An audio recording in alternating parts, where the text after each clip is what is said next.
Méditons avec le pasteur Ertis. Méditons avec le pasteur Ertis. Vendredi, le 18 octobre 2019, le lecteur de la Bible nous propose le chapitre 24 de 1 Samuel.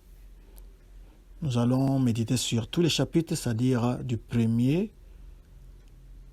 au 22e verset, dans certaines Bibles, dans d'autres, c'est jusqu'à 23.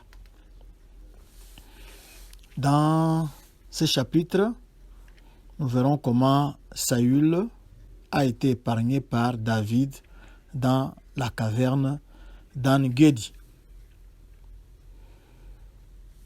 Le lecteur nous propose deux questions. La première, y a-t-il un exemple à suivre ou ne pas suivre? La seconde, c'est quelle vérité Dieu me révèle-t-il? Et puis chaque jour, nous devons nous poser la question de savoir quel verset nous interpelle le plus. C'est ce verset-là qui va nous permettre de partager notre trouvaille, de partager ce que nous avons retenu d'essentiel de la méditation avec notre entourage. Nous voulons aussi bénir le Seigneur aujourd'hui parce que c'est notre anniversaire, c'est lui qui nous a donné le souffle de vie et c'est lui qui nous donne cette nouvelle ou cette seconde chance. Que son nom soit béni à jamais. Nous allons prier. Seigneur, merci pour ta parole, pour ce moment combien précieux où tu veux nourrir nos âmes. Nous avons besoin du Saint-Esprit qui nous conduise durant tout ce temps, qui les dirige, qu'il parle à nos cœurs pour ta seule gloire. Au nom de Jésus-Christ, Amen. Shalom, bien-aimés. Que Dieu vous bénisse partout où vous êtes, qu'il bénisse votre fidélité, qu'il bénisse votre persévérance. Et vous qui nous rejoignez seulement aujourd'hui, vous êtes les bienvenus. Que Dieu aussi se souvienne de vous. Le deuxième verset nous dit, lorsque Saül fut revenu de la poursuite des Philistins. Vous vous rappelez que hier, nous avions vu comment l'étau s'était resserré tout autour de David. On était sur le point de lui mettre la main dessus. Et le verset 27 nous a dit, lorsqu'un messager vint dire à Saül, à toi de venir, car les Philistins ont fait invasion dans le pays. C'est comme ça que Dieu avait pu détourner l'attention de Saül et l'amener à libérer ou à laisser les poursuites sur David et s'en aller combattre les Philistins. Alors, ici, le premier verset ou le deuxième verset, ça dépend de votre version. Quand il fut revenu, il a son idée fixe. On lui a dit, ses services de renseignement lui ont dit que David est dans le désert d'En-Gedi. Alors le verset 3 nous apprend que Saül prit 3000 hommes d'élite sur tout Israël. Voilà, pour chasser un simple garçon et pour chasser David qui n'avait que 600 hommes. Saül s'amène avec un corps d'élite 6 fois supérieur au nombre de soldats, au nombre d'hommes plutôt, qui étaient autour de David pour lui donner la chasse. Alors le verset 4 nous dit qu'il y a eu une rencontre inespérée, une rencontre qu'on ne pouvait peut-être pas prévoir.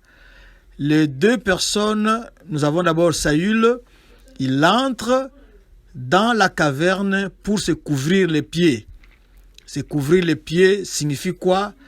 Ça signifie, vous voyez, à leur époque, les rois et les hommes avaient porté des robes, porté des manteaux qui, lorsque vous vous accroupissez, les manteaux, bien sûr, vont vous couvrir les pieds et c'était une expression, c'était un euphémisme pour montrer qu'il était parti se soulager.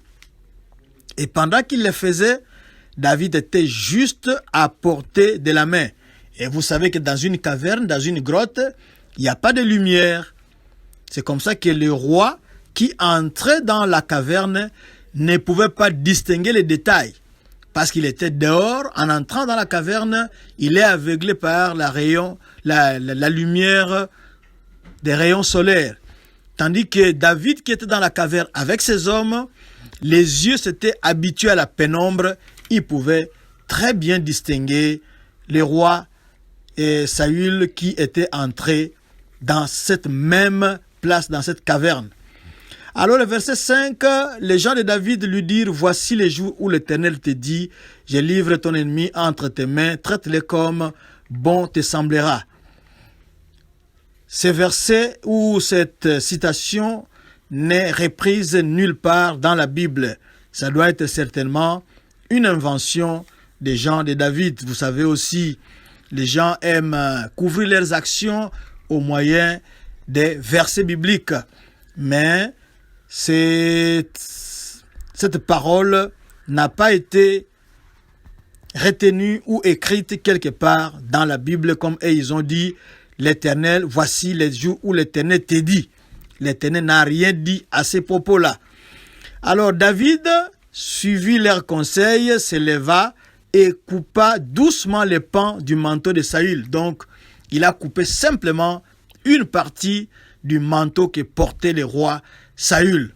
Le roi Saül se croyait en sécurité dans la caverne quand il se soulageait, mais il était vraiment tombé dans la gueule du loup. Alors, David coupe simplement un morceau du manteau. Le verset 6 nous dit, après cela, le cœur lui battit parce qu'il avait coupé les pans du manteau de Saül. Ça, c'est quand même un bon signe, le cœur qui bat.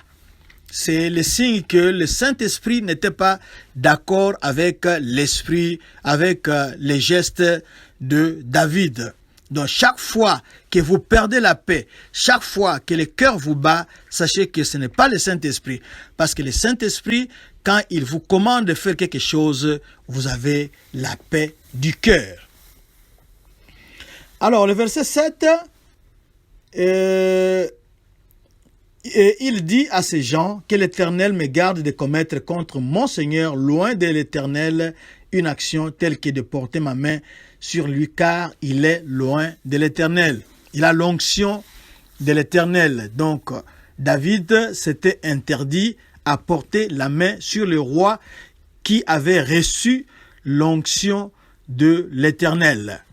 Il a laissé, comme nous le verrons dans la suite, il veut laisser ces problèmes-là de sa succession, ces problèmes de son accession au trône entre les mains de Dieu.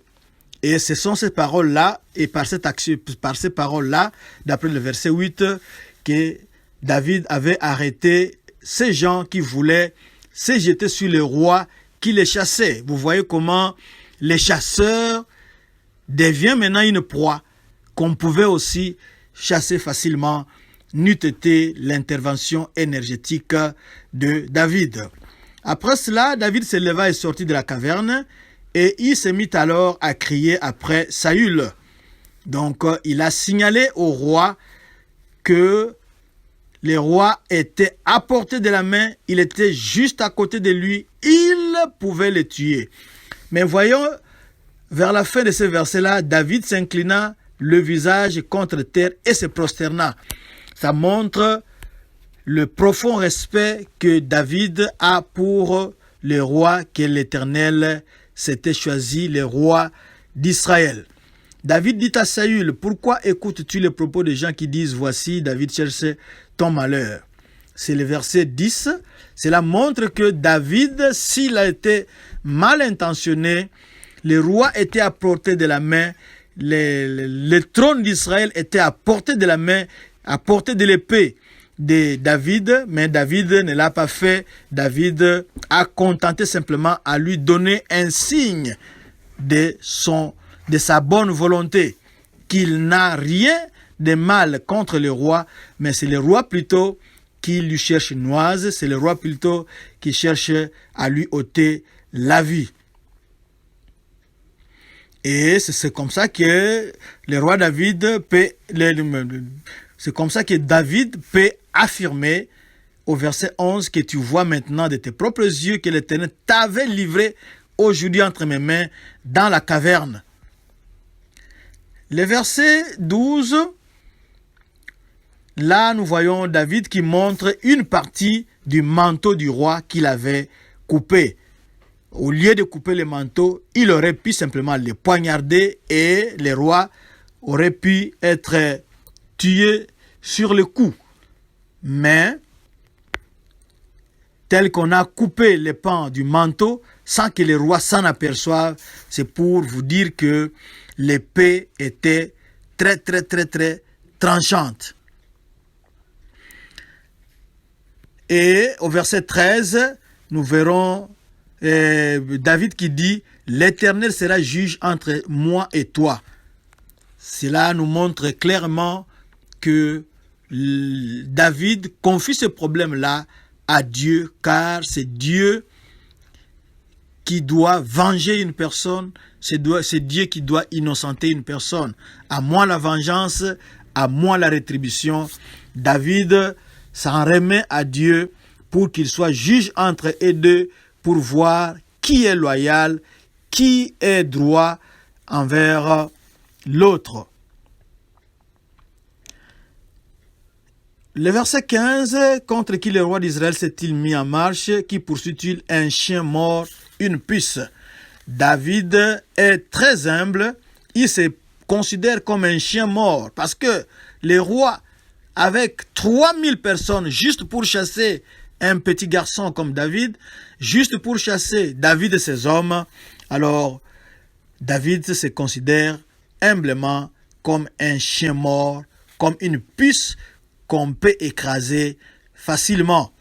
Bien sûr, au verset 16, il revient sur l'idée que l'Éternel sera juge et prononcera entre les deux, entre Saül et David.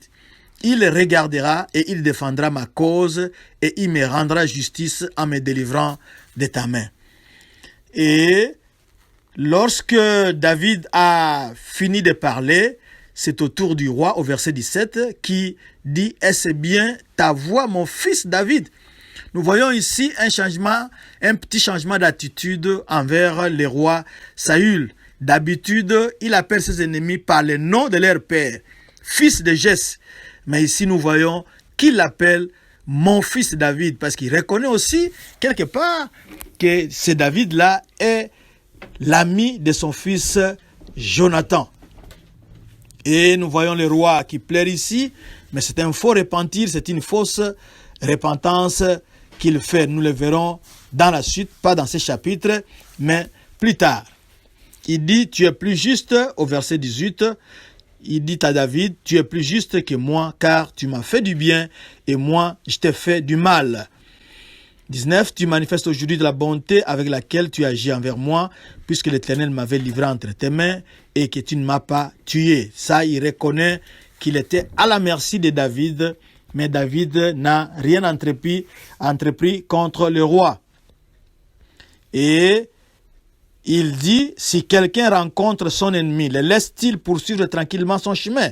C'est pour montrer que David n'était pas son ennemi, parce que si c'était l'ennemi de David, et tel qu'il était à portée de la main de David, tel qu'il était à portée de l'épée de David, David aurait pu bien attenter à sa vie, le tuer calmement. Maintenant, voici, je sais que tu régneras et que la royauté d'Israël restera entre tes mains. C'est la première fois que le roi Saül reconnaît publiquement que le trône a été prévu et pour David, que c'est David qui régnera sur le trône après que Saül l'aura quitté. C'est comme ça qu'il demande au verset 22 qu'il puisse lui jurer, jure-moi donc par l'Éternel que tu ne détruiras pas ma postérité après moi. Ça, c'est une habitude. Chaque fois que quelqu'un accède au trône, il essaie de faire un nettoyage par le vide. Il va essayer d'éliminer tous les concurrents possibles ou probables, surtout ceux qui étaient de la famille qui avait régné, pour que quelqu'un ne vienne pas réclamer le trône après pour dire non, tu sais, la place là, c'était ma place, je vais me venger, je vais faire ceci, ou dire des complots à gauche, à droite, pour essayer de faire des coups d'État. Alors, connaissant bien cette coutume-là, le roi Saül demande à David, quand il sera roi, de ne pas détruire sa postérité, c'est-à-dire la postérité du roi Saül après. Et le verset 23, nous voyons David qui jure. David a juré et nous verrons la suite. Si David saura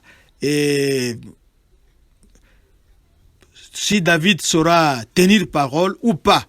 Puis Saül s'en alla dans sa maison et David avec ses gens montèrent au lieu fort. David était un peu sur ses gardes. Il ne pouvait pas se montrer directement à Saül parce que il le connaît. Combien de fois n'a-t-il pas cherché à le tuer? Combien de fois ne s'est-il pas mis à la poursuite de David? Alors David et ses gens, ils sont allés au lieu fort, tandis que Saül, lui, il s'en alla dans sa maison. Nous sommes à la fin de cette méditation. Nous voyons comment David a confiance à Dieu. David laisse la vengeance à Dieu. David ne cherche pas à accéder au trône par ses propres moyens. Il fait confiance en Dieu, que Dieu qui avait promis, Dieu qui l'avait oint d'huile, ce Dieu-là est capable de lui donner ce trône-là, non par les efforts de David, mais de sa propre façon, c'est-à-dire de la propre façon de Dieu, qui est la façon qu'il va juger bonne et opportune pour que David puisse accéder à ce trône. Il n'a rien forcé, il s'attend à Dieu, même si l'occasion était là, à portée de la main, mais David n'a rien entrepris. Il s'attend à Dieu, il a confiance en Dieu, que Dieu qu'il a choisi, ce Dieu-là tient parole. Oui, Dieu tient parole, Dieu est fidèle. Ce qu'il vous a promis, il le fera nécessairement malgré les apparences, malgré les circonstances. Même si les circonstances sont contraires, c'est Dieu-là, c'est lui qui change les situations. Ce qu'il a promis, il le réalisera certainement. Vous pouvez lui faire confiance parce que c'est à lui qui appartient la récompense, c'est à lui aussi qu'appartient la rétribution. Chacun va recevoir selon ses actes. Que Dieu vous bénisse et qu'il soit loué. Nous allons prier. Seigneur, merci. Merci parce que l'exemple de David nous inspire beaucoup. Il te fait confiance que ce que tu as promis, tu peux le faire, tu peux le réaliser, tu peux l'accomplir dans sa vie. Merci aussi parce que mon frère, ma sœur te fait confiance. Ce que tu lui avais promis pendant vos moments d'intimité, cela va arriver certainement. Nous te disons d'ores et déjà merci. Au nom de Jésus-Christ, Amen. Notre verset de la semaine d'après le lecteur de la Bible, c'est Amos 4, 12. Amos 4, 12 nous dit que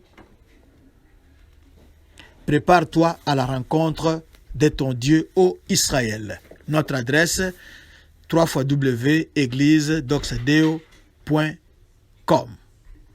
Si vous voulez retrouver cette méditation et avoir accès à d'autres ressources pour votre vie chrétienne, cliquez sur le sermon, ensuite allez dans le blog. Shalom.